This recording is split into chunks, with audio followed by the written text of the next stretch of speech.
All right, let's go over to San Antonio and look at what they're doing to help people with the dangerous dogs that are terrorizing their neighborhoods. So they're going to do a pseudonym program. So you can report a dangerous dog under a fake name. You just have to go in and fill out one of these affidavits. Let's see what this is all about. Lawmaker wants a new number to call for issues with dangerous dogs. Fox SA's Jordan Elder explains the new proposal.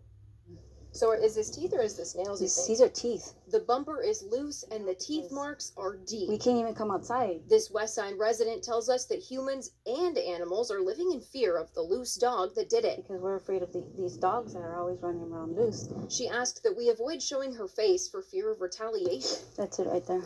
The same dog attacking several animals in the area. It's just so awful, that video. She says it dragged. Okay, so this fear of retaliation seems to be a common theme in several of the stories about San Antonio. So they're going to fix the problem so you can use a fake name. So this doesn't make any sense to me. This seems like another layer of protection for dogs, another government layer of protection for dogs. You know, the government wants to protect themselves from these idiot dog owners. I know the government is enabling dogs too, with all of these tax programs and stuff that allow people to rescue dogs with tax shelters. But the government doesn't want to pay for this either. So you have to understand the government's going to go out of their way to add layers of protection so they don't have to come out into your neighborhood and deal with your junk ass dogs. Look up the definition of police. The police are supposed to be a body of citizens that are empowered by the state to protect private property, to prevent civil disorder, and to protect the public. So with the public having more and more dogs, and the police force being compromised in other ways, they're going to protect their own police force by forcing you to fill out more paperwork. And yeah, that doesn't seem fair because the police force in general, the mayor, the city council, the animal control, they are there to protect the public.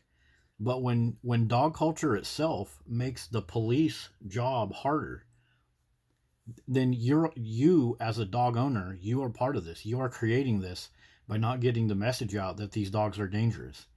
So this isn't just a dog culture problem. This is like a problem with politics and liability. Dog culture itself forces the police officers and all of the government agencies to go out of their way to protect themselves from these douchebag dog owners, because the police don't got money sitting there to pay for all this stuff. They have to pay for police dog lawsuits already. So you have to understand this is just a natural thing that's going to happen, and the citizens are the ones that need to take action. Let's have a look at the pseudonym program. Team's Jordan Elder explains how that would work. You want the city to investigate a potentially dangerous or aggressive dog, you have to fill out one of these affidavits, and it has to have your name. There's a new proposal, though, that would allow you to use a pseudonym or a fictitious name instead. We must act now to reduce the chance of further attacks. Councilwoman Marina Alderete-Gavito introduced new... Okay, so think about that.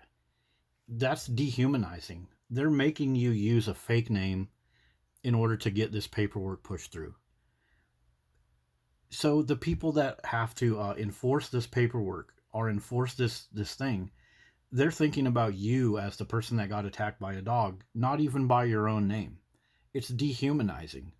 And yet they'll give these dogs names. They'll take them off the street. They will hold a city council meeting to vote what's the dog's name going to be. They'll name it Nana or Lulu Bell or Precious Boo Boo Lulu, Kissy Doo Doo, whatever. They'll give these dogs all kinds of endearing names, yet they're going to expect you to dehumanize yourself, give yourself a fake name so you can so you can not worry about your neighbor retaliating against you for wanting a safe neighborhood. So this thing is just so deeply sick, so deeply dehumanizing, and citizens are paying for it with their wrecked cars, their kids and grandfathers in the hospital, and their cats being dragged out in the street and chewed up by other dogs. So all this is doing is growing the government bureaucracy at the price of your life and at the price of your dogs. So even dog owners and cat owners and other people that are in the pet owning culture, you guys should be paying attention to this. This private property that's being damaged. Now, if you're a citizen and you go on someone's private property, they'll call the police, you'll be removed, and you'll be trespassed. If you come back, then you'll be put in jail or have your car impounded. Yet dogs can go on private property all the time and do damage like this. And is that the fault of the police? Maybe. Maybe the police should be enforcing the law on dogs just like they do humans. But it's also the fault of everybody, because you as a fellow dog owner, pet owner, you are incentivizing this to happen by going through with this fake name stuff. You should show up and proudly say what your name is, and everybody else at the police station or the animal control office, they should be able to back you up and say what your name is too. The more that you take away a person's name, the more that you just dehumanize them and make them seem illegitimate. Another thing to realize about this little pseudonym program. Campos each introduced legislation that, among other measures, would have allowed anonymous affidavits, no names included at all. Unfortunately, Governor Abbott vetoed it. Do you expect similar pushback to the pseudonym program? Yeah, so we met actually with Senator. So they've already tried to do it anonymously. Like, why not? Why can't you report something anonymously?